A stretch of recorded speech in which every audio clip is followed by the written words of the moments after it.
still having a superb year. I mean, as you can see, man, this has been a bad year for me. It was a bad year for me too, man. Like, whew, I can't even lie. I went out on like 5 losses in a row. It didn't make no sense. But I'm telling you, man, next year I want you in my league. Bro, we are definitely doing the league next year together. It's going to make this so much more. It's going to be so much sweeter when we do this podcast. I'm going to be honest. I don't even like the idea of playing in the league with you niggas. What? Why? Nah, it's nothing. Look. That's offensive. What are we talking about? And do the podcast. I don't like letting people know my way of thought. To be honest with you, that's just not going to matter, nigga. What? Because what? I'm taking this shit next year. You have a problem. You got to focus on your problem. I do have a problem. You have no sense of reality whatsoever, nigga. Bro, listen, if you think it's going to be a cakewalk. I didn't say a cakewalk, but I guarantee I'm going to be in the top 4. Ain't going to be no cakewalk, bro. Listen, next year, I'm going to be so focused. So focused on you niggas. I'm focused, man. I'm telling you, next year is going to be some other shit. There's going to be some other shit. Only way I ain't making the playoffs next year is that bullshit that happened last time when I had work. And remember I went for training and I was gone for a fucking month. Ooh, and I couldn't. Month. And I guarantee watch Fortunate say, once again, he was busy and he couldn't draft that night. Bro, no. That's never going to happen again. We plan to draft, and that's the crazy thing. We always agree on when we draft. We like, okay, we're gonna draft 3 weeks from now. That's Sunday. More than enough time for this man to schedule it, and he always claimed me something happened. Right? No. I was there every time. I just sometimes I couldn't focus. But this time, this not drafting at all. Nah, that's never happened again. I got kids. I got kids. My kids younger than you. Nigga, I've been hearing this line for fucking 10 years. Hey, I've been having kids for 10 years. Like my wife would give me enough room to where I'm like, yo, I'm about to go draft. And everybody leaves me alone for about an hour. God. It doesn't even take that much. He can draft for like a good 30 minutes and then let it auto draft and still have a good enough team to do something. True, but he have older kids too, so it's really no excuse. Listen, it was one year. Kids are middle school and high school age, dog. Listen, one year, my brother was in the room with me, right next to me, drafting. That shit threw me off. The year before that, I didn't have time to do research. It's not about the actual draft. It's about the time and the research you put into before the draft. I didn't have the time to do that, so I was going off of picks from last year. That fucked me up. The year before that, nah, nigga. Look, you draft a whole. It takes anywhere between 30 seconds to a minute to do your draft. Right. So while you waiting on the draft, you could have been conducting some research, nigga. I don't know what you're doing. I be having other shit going on, but I got my attention is always split into different things. There's too many moving parts. You know what I'm saying? I got a lot of things happening. So when it's draft time, those things are still happening on my phone. Like I be on my phone half of the time and then look up at the computer and damn, I got to draft. That's the problem. It's my fault. You know what I'm saying? Sound like you got fucking attention deficit disorder. But listen, I ain't had too many bad drafts. Like this year was a bad draft, and maybe one other year where I felt like I had a bad draft. Other years, I think I had good drafts, and then shit throughout the season kind of threw me off. But you know what I'm saying? Hey, look, there ain't no excuses. This year is gonna be different. Next year is gonna be way different. I can't wait, and I can't wait for the people to hear it, bruh. You know who I want to beat the most? Who? What's up? Oh no, I want him too. That nigga's on my target. Yeah, you on the list, my nigga. You made the list. Hey, I mean, I wouldn't expect nothing different. Everybody want to beat a man, but you gotta beat the man. You gotta beat the man. Be the man. For sure. You know what I'm saying? We gonna have some words because the best supposed to clash at the top, like my man would say. That's cool. But I'll tell you what, nigga. I won't be seeing neither one of you niggas in no championship games. Oh, you will. I might see you once or twice through the season. That's what you think. I plan on being there. I plan on being there.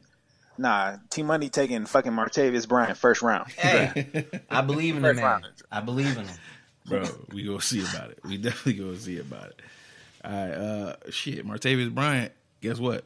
If he would have put up any points, it would have been a surprise. Hey, come on, man. He's listening to us, man. Chill out. My bad. Listen, hey, if he is listening, I hope he is. I really do hope you are, bro. I appreciate you listening. Number one. Number two, listen, it's a situation out there in Oakland, and I completely understand it, and I'm not blaming you. What I am telling you, come focused. Come with a game plan to either get the fuck out of there or do better. Hey, where are you playing at? He in Oakland. Oh, yeah, you get up out of Oakland, dog. Yeah, that's what I'm saying. Either get out or do better. One or the other. Hey, bro. but he can last. They going to Vegas. That's where he gonna fuck up more. Vegas is too much fun, my G. I don't know if he can concentrate. Yeah, I can see them having cocaine and strippers in the locker room every day. Bruh, real easy. Like Uber cocaine. Yeah, you Like Uber Eats, nigga, Uber yo. cocaine. nigga. It's just called drug dealers, nigga. Most drug dealers got shit off Oakland. But most drug dealers are They was Ubering out now. way before Uber. Nigga. Nah, that's the new wave though. The drug dealers is catching the Uber. The nigga in the front don't know he doing a drug deal, bro. I promise you. I know. Well, I ain't gonna say that. But dog, they doing that shit. The fucking weed man is Ubering shit. Coke dealers is Ubering. Y'all niggas. That's not a bad idea because you get pulled over, he just leave that shit in the car. It's not my car. I'm done. Nigga, I'm getting a ride. Can I get out and be gone? That's not a bad idea. You lost about 3/8. Then you come back and you good. Anyway, we ain't giving out no ideas. This old shit. I ain't gonna kill you over 3/8, so Right. you know what? You confront that. Right. That's what I'm saying. Like, you just leave that shit. Get the fuck on.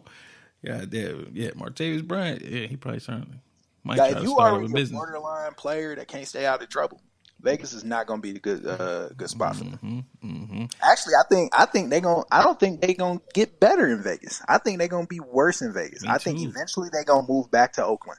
I think there's gonna be too much chaos around that team. I don't They remember can't. They any spent too team. much money on the damn stadium. Well, I mean, yeah, they're gonna be stuck in that for a minute, but yeah, they're gonna start No, I losing mean money. like when I don't mean like the next year. I mean like how the Rams eventually moved back to LA.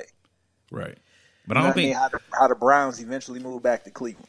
I don't think they're gonna win, but I don't think they're gonna lose money as a franchise because in Vegas it's gonna be mad deals, Bree. It's gonna be so many deals. You're gonna come out there, you're gonna get a 3-night stay and a motherfucking game, Las Vegas Oakland game, Las Vegas Raiders game. I promise you, Yeah, but nigga, I'm not going to Vegas to watch the Raiders. bro. If If I they go to hit Vegas- you up and say 4 nights for $100 free at this hotel connected to this casino, and you get 2 tickets. They're gonna be nosebleeds, but you're gonna get 2 tickets to the Oakland game. I mean the Raiders game. You going No, I'm not. for $100 for 4 nights? It's not. It's no. To me, it's no guarantee that I'm gonna go because like when I go to Vegas, man, one, I'm drinking. I'm gonna be drinking the whole time I'm there. One, because I do plan on going again. The wife never been, so I want to take her. Ooh, I nigga. plan on being drunk the whole time I'm there. Bro. And that heat, Yeah. you ain't gonna want to be out there in no fucking stadium. Don't go in the summertime. What are you doing? Nigga, it don't matter when you go to Vegas. It's hot as fuck during the daytime. True. Look, I'm going again. We need to do that. We're gonna talk about that off here. I'm going with y'all niggas. Me and the wife. Yeah. But Yeah, we do a couple, man. Yeah. We do a couple, son. But yeah, I think they're gonna fuck up if they go. No, I don't think they're gonna lose money. Is what I was saying. I don't think they're gonna lose money because they're gonna have them tickets wrapped up in certain deals. They're gonna be able to bundle tickets with other things to counterbalance the people that's not actually purchasing tickets. I just think, you drafting young players fresh out of college. You're giving them all this money. Vegas is not, to me, is not in the best interest of a young player. I don't care how many rules Oakland set. Nigga, me at you draft me, I'm 21. You give me all this millions of dollars, dog. You might, I'd be lucky if I make it to the season. Nigga, I might end up dead in someone's whorehouse. Sprinkle crack on you. You ain't got to sprinkle crack. The crack will already be sprinkled on you. Yeah. That's why I think they're gonna lose out there. I just think they might still make money, so they're gonna be there a couple of years trying to make it shake. But Yeah, it's gonna be a spot where a lot of players gonna want to go, wouldn't mind going, but it's gonna be where a lot of motherfuckers is fucking up out there. You're gonna have a lot of Josh Gordon issues out there. yeah, man, sad what happened to that guy. I mean, I guess That we shit all ain't seen it sad, coming. nigga. I guess we Weed all is seen not it coming. addictive. It's not, but it's Like, it's still sad for somebody who cannot conquer it. And in my mind, whether it's addictive or not, your mind is not strong enough to conquer something that's holding you back.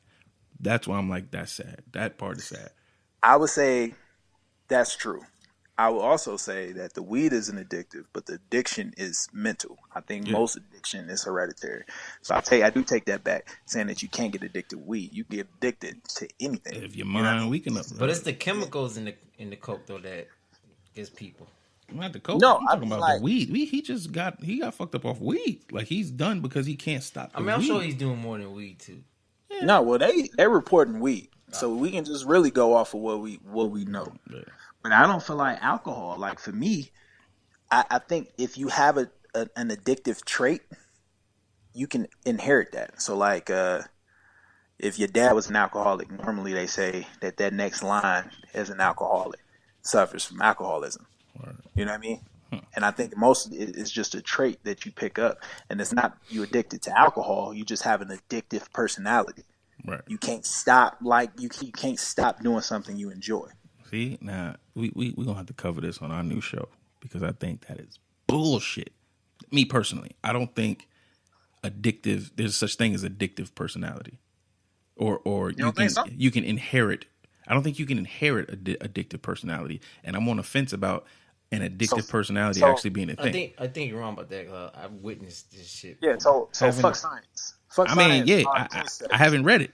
That's why I need to know more about it. We need to go cover this a little bit further because I really want to know. Because in my mind, having an addictive personality, having something in your genes that's making you addicted to shit, and you can't overcome it no matter what because you're already by default weak to it. Not no matter what. So like growing up, my pops was I watched my pops being on drugs. Mm-hmm. So I knew as I got older, I would catch myself I will always be cautious about overindulging anything. Right. You know what I mean?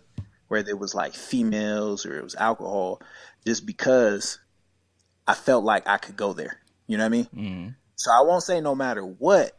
I just think that most people, if you're not aware of your current situation, then it's easy to fall into it. MC, we really got to get into this shit on the next show because I think I know you, and I think the opposite. I think if you were ever addicted to anything, you would be, from what I know of you, mentally strong enough to come out of that darkness or come out of that hole. That's just me from what I know of you. So maybe I'm wrong, but that's why I don't think it exists because I think you can still overcome it even if you were addicted.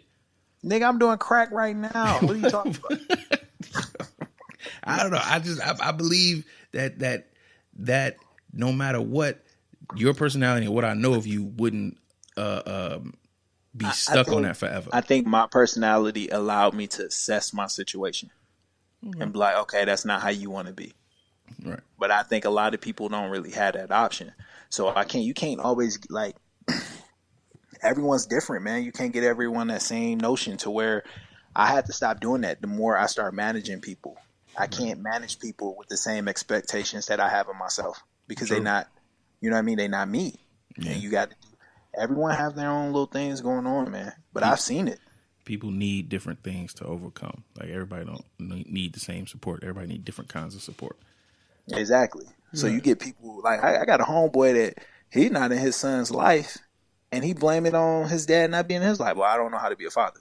Like you just do all the opposite shit that your dad didn't do for you. Right. Like, It's not that hard, actually. Actually, pretty easy. You know it what is. I mean? But it's all about perspective and how you actually looking at the situation. That shit is funny because it's literally how I show up. Yeah. Show up. Nigga, it's literally the thing that was in my mind going into my parenting phase or when I became a parent, thinking like, all right, I'm not gonna do this, so I gotta do this, and I stuck by those things like too strenuously, I guess. I don't know, whatever, but that's all it was. Like, oh, anybody tell you how to be a parent? Yeah, I know, but I know what the opposite of something is. I just decided to do that.